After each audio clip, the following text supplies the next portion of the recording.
Drugs have long been part of human society, but only recently did they become a crisis. For most of our history, substances that altered the mind were not condemned. They were respected, contained, and held sacred. They were not a threat to the self. They were a doorway to the inner world, and in many proto-societies a doorway to gods, spirits and ancestors. These substances were not taken lightly, but they were not rare either. Not just the shaman, but the sick, the grieving, the fearful, and the hopeful took them. A mushroom for clarity, a root for courage, a brew to release sorrow. It was not to escape, but to return whole, because in those worlds, healing was not separate from the sacred. And the line between medicine and meaning did not exist.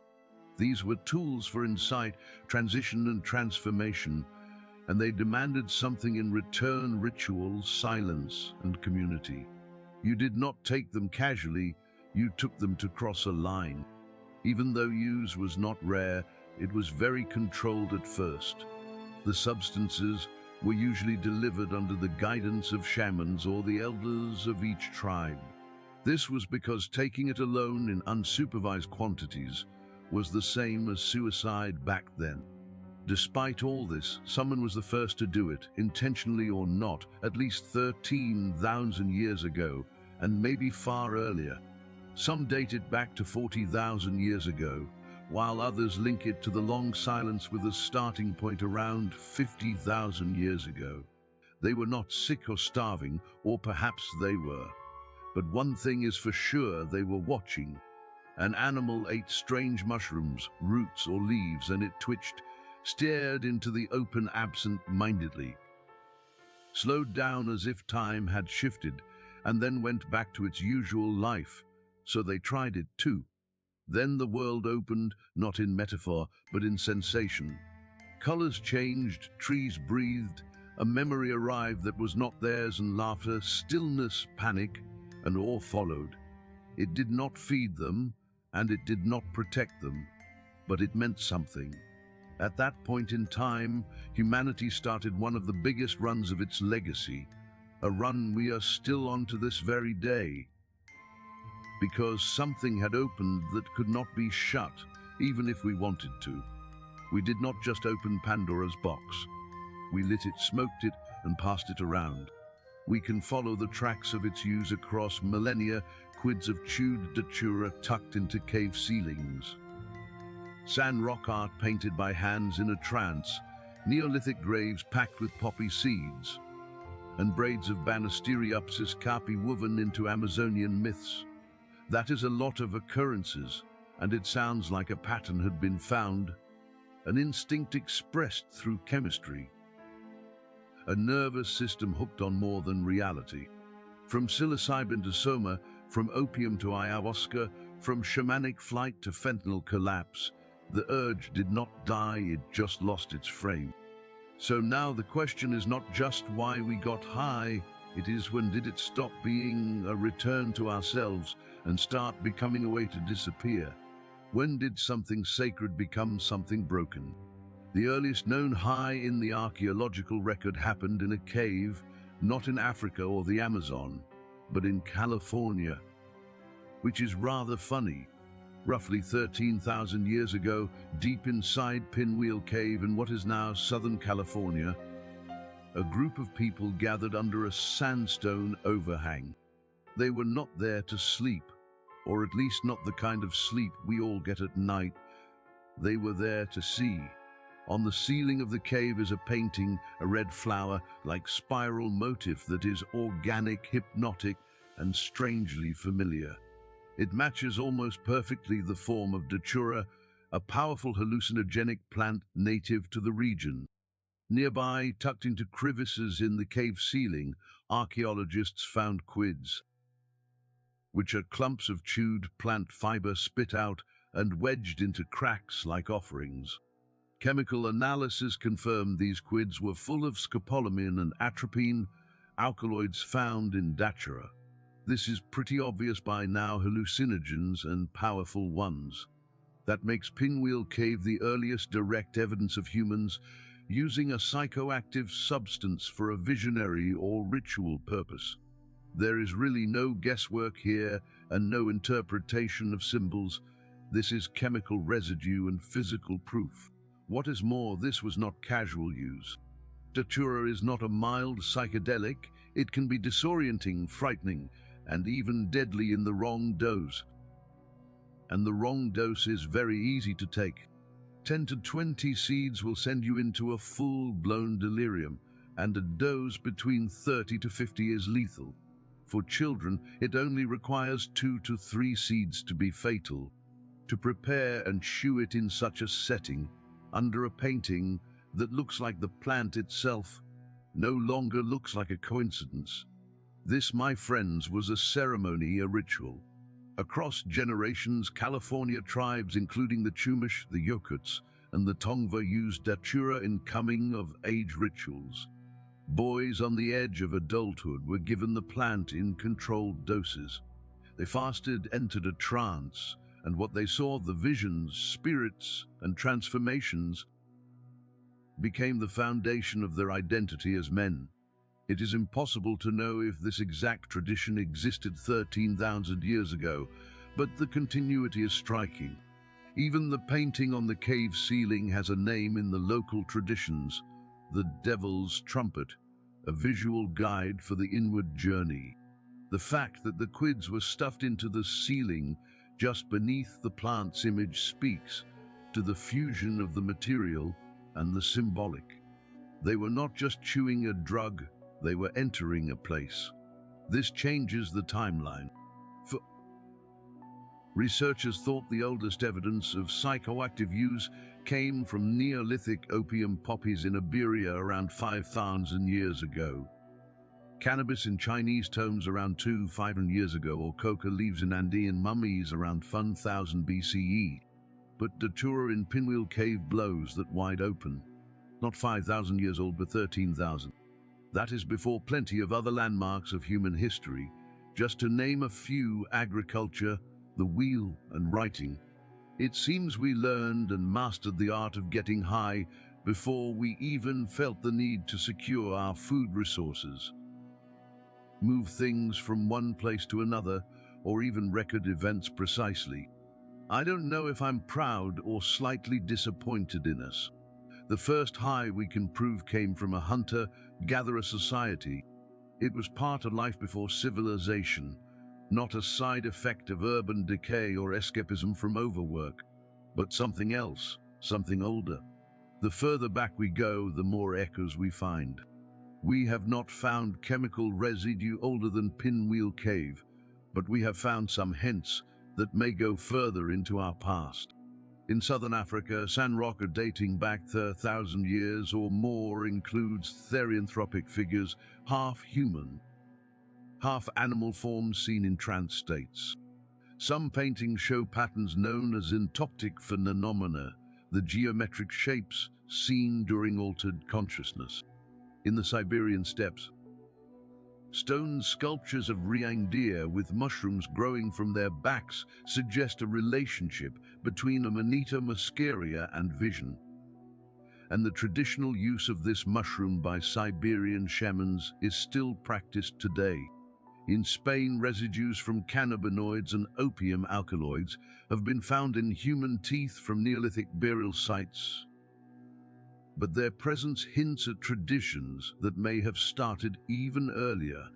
In Europe's oldest cave art at Charvet, Altamira, and Lax, some researchers see images that suggest more than just animal tracking, but something closer to visions.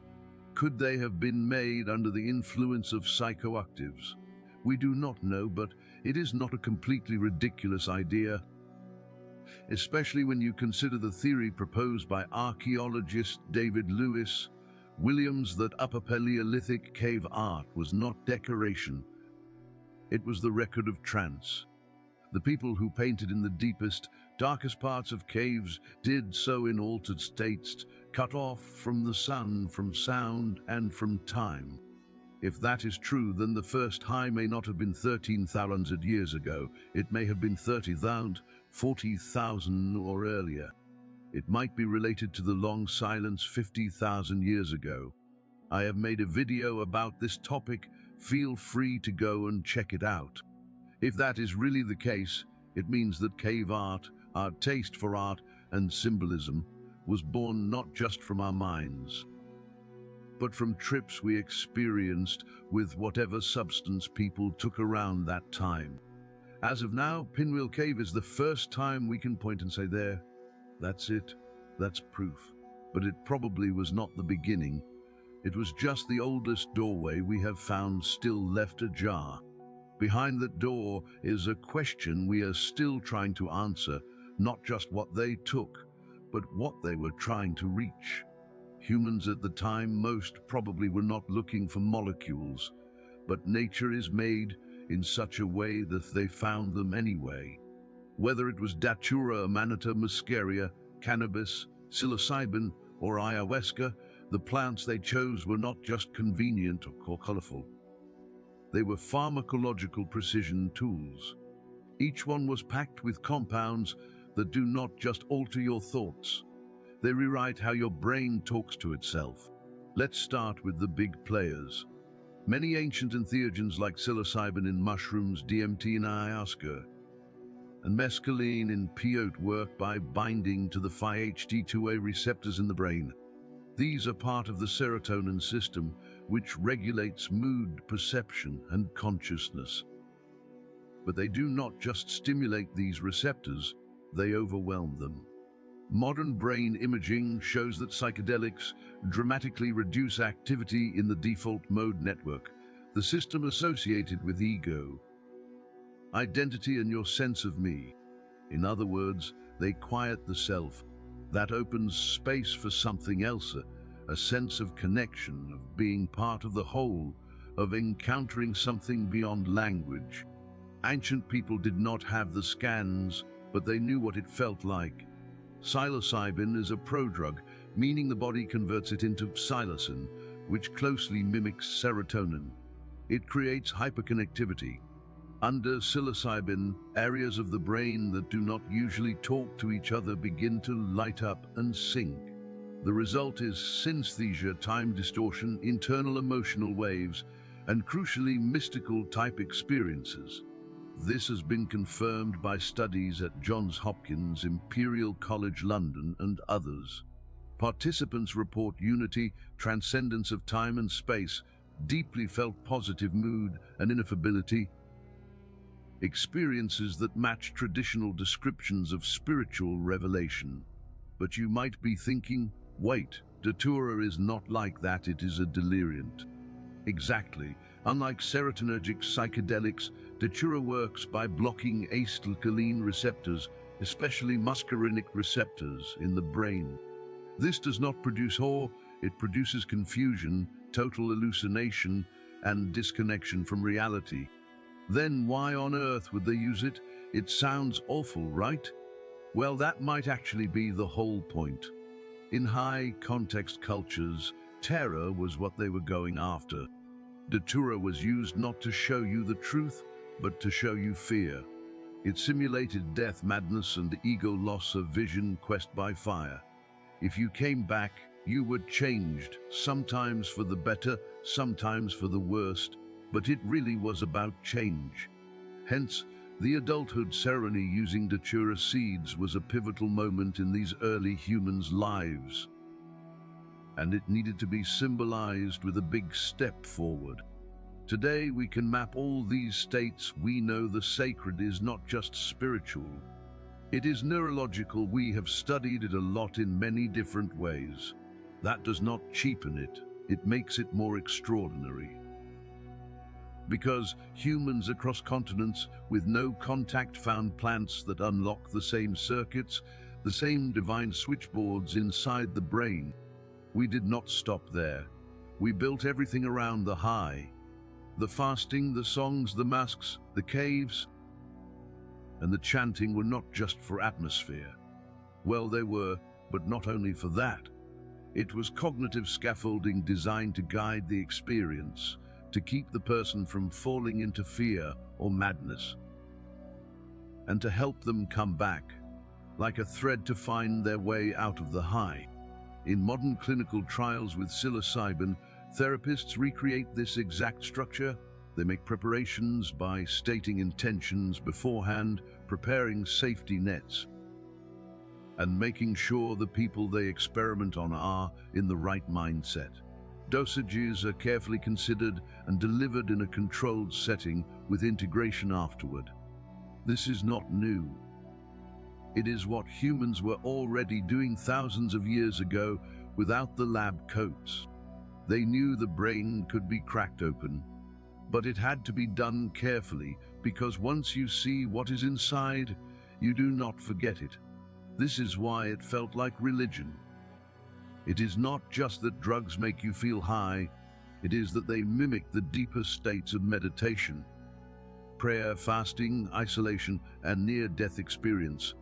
They compress the sacred into a single moment, with the duration varying depending on the dose. In a 2006 Johns Hopkins study, 67% of participants said their psilocybin session was one of the 5 most meaningful experiences of their lives, and 2/3 called it a genuine mystical experience. In a 2022 meta-analysis, over 70% of people in psychedelic therapy sessions reported lasting changes in worldview, especially in relation to nature, death, and the self. These are not just drug trips, they are spiritual events. That is probably what our ancestors were chasing, not intoxication, but contact. Once this contact was made, the visions delivered to the brains of these early humans did not stay private for long. These visions became something else entirely: stories, myths, and even legends. From this, they became the very structure of culture. What keeps? We did not stop. We built everything around the high. The fasting, the songs, the masks, the caves, and the chanting were not just for atmosphere. Well, they were, but not only for that. It was cognitive scaffolding designed to guide the experience, to keep the person from falling into fear or madness, and to help them come back, like a thread to find their way out of the high. In modern clinical trials with psilocybin, therapists recreate this exact structure. They make preparations by stating intentions beforehand, preparing safety nets, and making sure the people they experiment on are in the right mindset. Dosages are carefully considered and delivered in a controlled setting with integration afterward. This is not new. It is what humans were already doing thousands of years ago without the lab coats. They knew the brain could be cracked open, but it had to be done carefully, because once you see what is inside, you do not forget it. This is why it felt like religion. It is not just that drugs make you feel high, it is that they mimic the deepest states of meditation, prayer, fasting, isolation, a near-death experience. They compress the sacred into a single moment, with the duration varying depending on the dose. In a 2006 Johns Hopkins study, 6-7% of participants said the psilocybin session was one of the 5 most meaningful experiences of their lives, and 2/3 called it a genuine mystical experience. In a 2022 meta-analysis, over 70% of people in psychedelic therapy sessions reported lasting changes in worldview, especially in relation to nature, death, and the self. These are not just drug trips, they are spiritual events. That is probably what our ancestors were chasing, not intoxication, but contact. Once this contact was made, the visions delivered to the brains of these early humans did not stay private for long. These visions became something else entirely. Stories, myths, and even legends. From this, they became the very structure of culture. What keeps us together might have been based on drugs the whole time. Because once a community believes that someone has spoken to gods or become one, everything changes. Everyone is united not only by necessity, but also by beliefs. You come back with knowledge, with rules, with symbols, and slowly societies begin to build on that. In many cultures, myths were not just tales passed down, they were memories of altered states. A god dies and is reborn, a hero journeys through the underworld and returns, a woman drinks a potion and becomes something else, and a mountain is split open to reveal truth. These are patterns of tales found throughout the entire world, in pretty much every culture, like the original cave myth. The same patterns seen again and again in deep trance, psychedelic states, and ego death. If we had to give a few very obvious examples of psychoactive substances linked to the sacred in the Amazon and Orinoco basins, ayahuasca, a decoction of the Banisteriopsis capivine and a dimethyltryptamine-containing plant, was used by indigenous cultures in ceremonies for its capacity to generate visions of serpents, jaguars, and ancestral spirits, motifs that reappear in regional myths and cosmology. The name ayahuasca literally translates to spirit rope or lion of the soul. Among the Mazatec people of Mexico, psilocybin mushrooms are called Nia Santos, or holy children, and are taken as direct contact with the divine. There is no need to be in South America to make such connections. In India, Soma, the sacred drink of the Vedas, was likely a psychoactive substance. Its exact ingredients are lost, but its effects are immortalized in hymns of ecstasy and clarity. Even closer to us in Western cultures, the Eleusinian mysteries in ancient Greece involved drinking a sacred brew named kykeon, likely laced with ergot, a psychedelic fungus. Initiates described it as seeing a great light and learning the true nature of life, death, and the divine. They were all parts of rites highlighting the sacred nature of these substances, conveying way more importance than just a way to get wasted for fun. It was linked to a whole religious belief system that only one man, or more rarely a woman, could explore freely thanks to his experience and knowledge. This person was the one called the shaman. This was before priests, kings, or any other sort of authority, when proto-societies were functioning on a more tribal basis. In 2023, anthropologist Elisa Gura thus analyzed prehistoric burials across Eurasia and found consistent patterns. Psychoactive remains like opium poppy seeds were often placed with high-status individuals or in ceremonial contexts. These shamans had various roles that would change slightly depending on the tribes, but they were mostly linked to the well-being of minds and bodies. They would diagnose sickness and heal the wounded, but they would also plunge into more metaphorical practices, like traveling into visions to find the root of evil tormenting people, or even just good old fortune-telling. The community listened because the risk was real. In many cases, the visions became law. Do not go to that place at this time of day or night. Do not eat that animal or that plant without performing a certain ritual, or do not eat it at all. Sometimes you must do this ritual, or the crops will not grow, your wife will not get pregnant, or whatever was of vital importance at the time. These were moral codes received, not invented. From the Australian Dreamtime to Inuit spirit worlds to Mongolian sky journeys, altered states were the origin point of cosmology. Not just what was real, but what was right, what was needed to please the spirits and avoid their wrath. It even changed the art.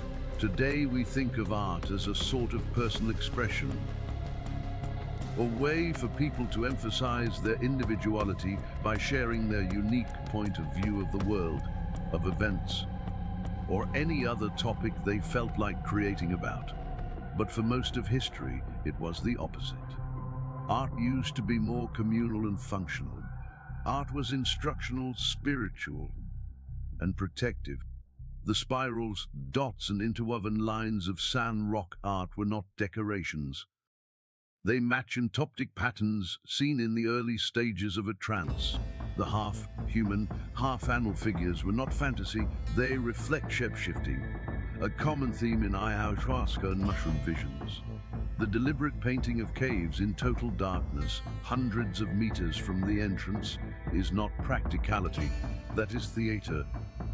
The stage for a vision, or for getting in the right atmosphere. All of these could also convey real information distorted into fantasy stories, but when applied in real-life situations, they could actually save your life.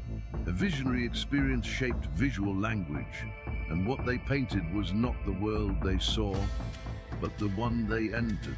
From all of this, people started to attach moral values to these trips and legends.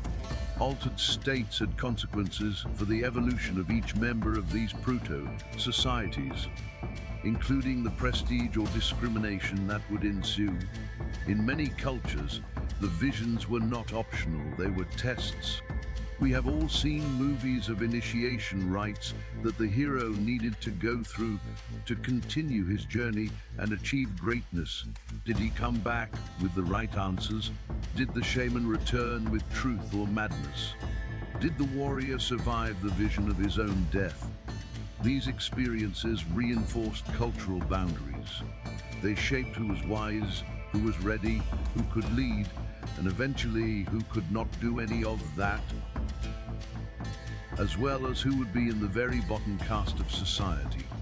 Even in today's clinical use of psychedelics, there is a consistent finding: the more intense the ego death, the more lasting the insight, and the more likely the person is to change behavior, stop drinking, quit smoking, or reconnect with others.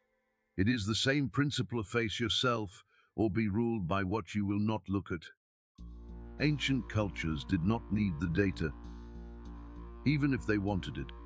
Societies were just not evolved enough to gather it anyway. But that did not prevent them from trying things out. They saw the effects, and they made sure the vision stayed central, not as entertainment, but as moral infrastructure. Tripping was not a side hobby, it was a cultural engine. It gave birth to myth, it trained the healers, and it shaped art, ethics, and belief. It reminded people that behind the world of hunting and hunger, there was a second world, a louder, stranger, and truer, at least for the people back then.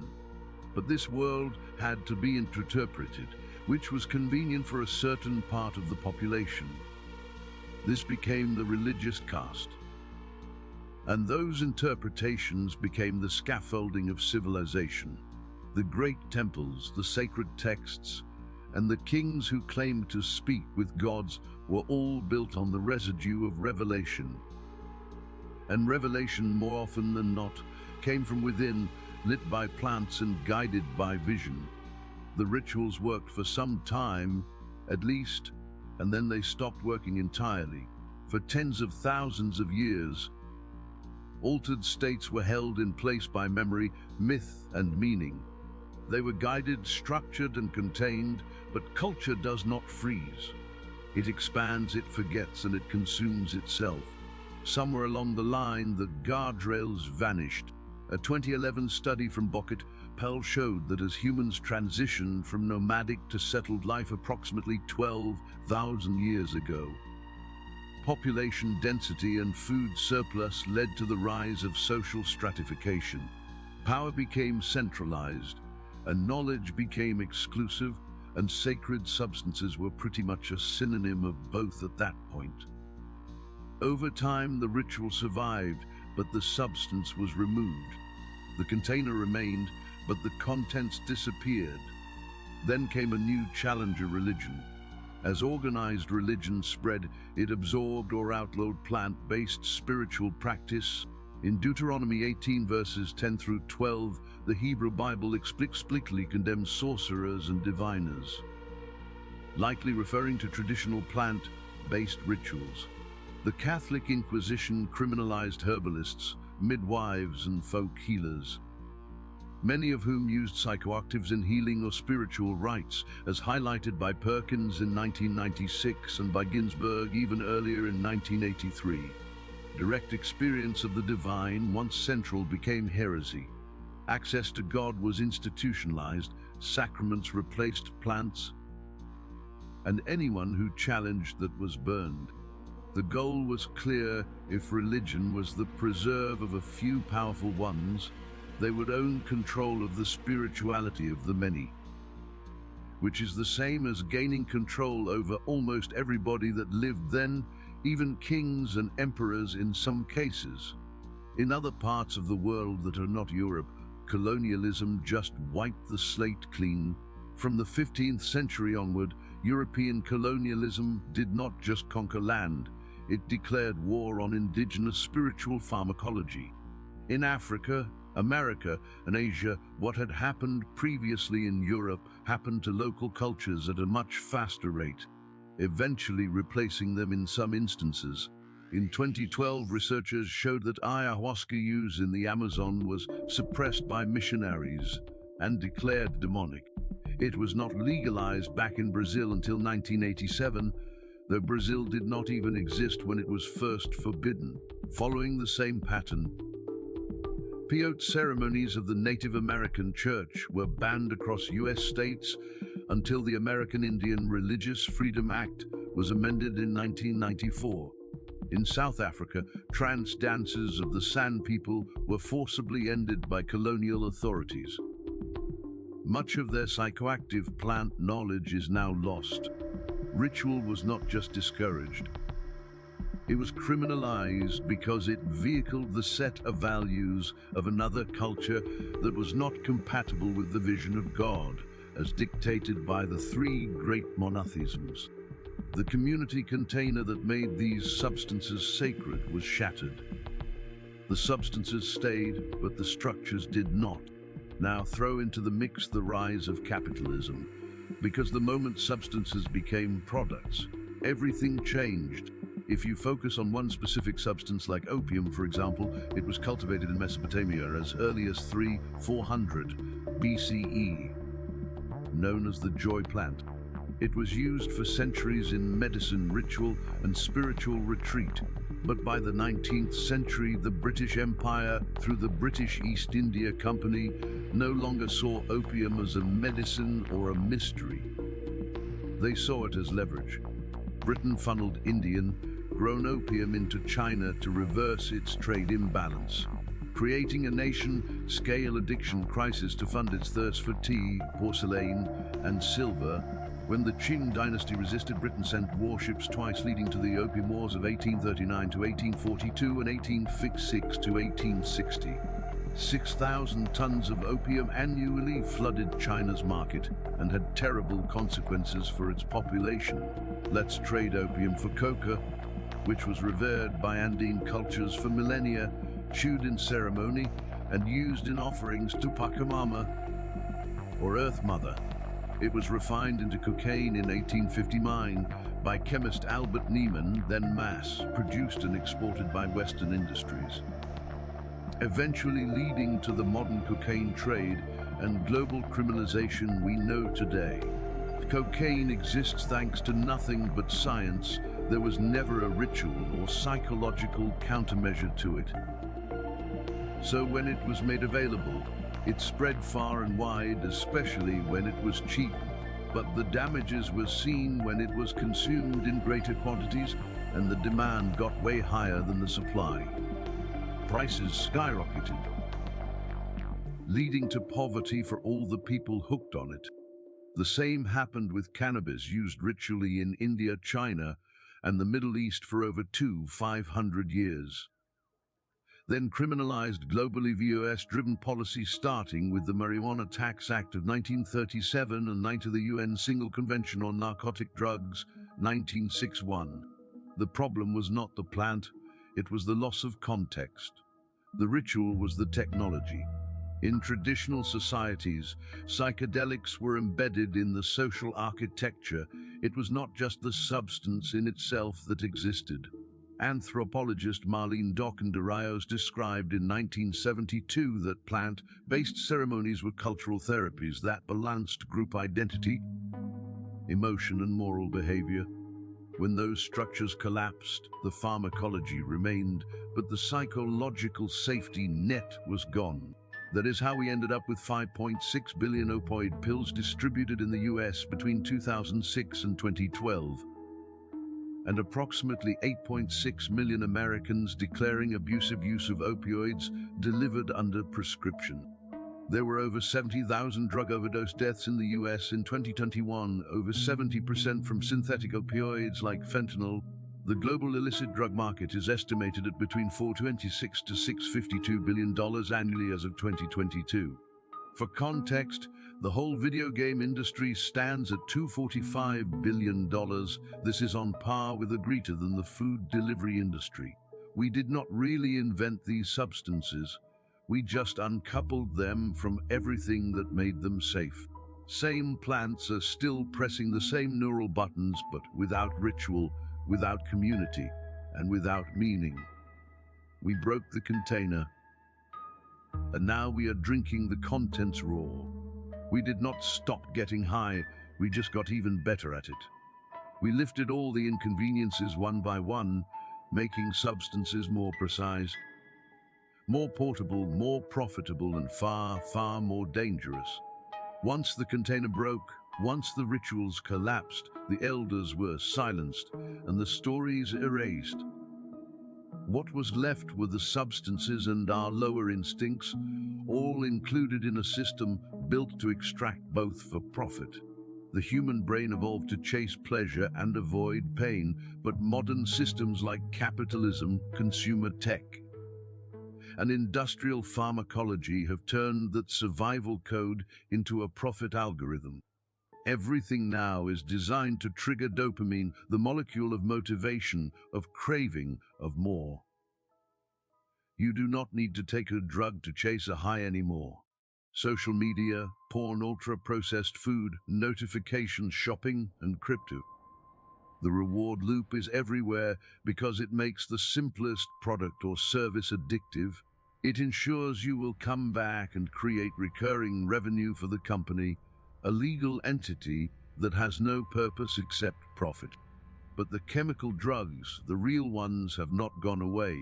They have just been engineered and refined to the point of being accepted in the healthcare systems of many countries worldwide, leading to unprecedented crises like the fentanyl one. Fentanyl is a synthetic opioid, not ancient nor sacred. It is designed for efficiency and pure reward delivery. It is 50 to 100 times more potent than morphine and incredibly cheap to produce. As of 2023, fentanyl is now the leading cause of death for Americans aged 18 to 45, contributing to over 100,000 total deaths annually from all drug overdoses. It is not a vision quest, it is a kill switch. You can overdose on 2 milligrams of fentanyl, which is about the size of 2 grains of salt. People used to trip surrounded by their village or supervised by the elders, but that was a long time ago. Now it happens alone in bathrooms, in parked cars, in gloomy alleys, or at parties in isolated rooms where you see Diddy. The ceremonies have not stopped, you may have noticed. They have just become invisible as the sense of community has also faded with the emergence of cities. Putting yourself in a state of vulnerability is not really the best thing to do in public spaces. You are exposing yourself to theft, abductions, and so on, which really are the least to worry about. Also, no one knows how to interpret the vision because there is no vision, only sedation, only escape. The trip is not a circle anymore. It is a dead-end street at night. Our modern way of life has given everyone a lot more independence from the community, which is a good thing, but in return, it had actually erased all the benefits of the previous system, like people looking out for each other and helping in dire times. So now, people who face problems need to face them alone or flee. And yet, some are trying to rebuild. Since 2006, a series of clinical trials at Johns Hopkins, Imperial College London, and MAPIAS have shown that under controlled conditions, Psychedelics like psilocybin, MDMA, and ketamine can reduce treatment-resistant depression, relieve PTSD, break addictions to nicotine, alcohol, and even cocaine, or create long-term increases in well-being, openness, and life meaning. In other words, the sacred was not a hallucination, it was data. But these treatments are slow, expensive, and heavily regulated. Microdosing is one of them, but they cannot compete with a pill that is cheaper than a bottle of water and hits faster than thought. That is the trap. We know how to do this right, we used to, and we could again, but we are up against a machine that sells dissolution without return. Highs without wisdom and release without rebirth. Our brains are still the same, they have almost not budged from our times as cavemen tens of thousands of years ago. They still respond to serotonin, flood with dopamine, and collapse the ego under the right chemical key.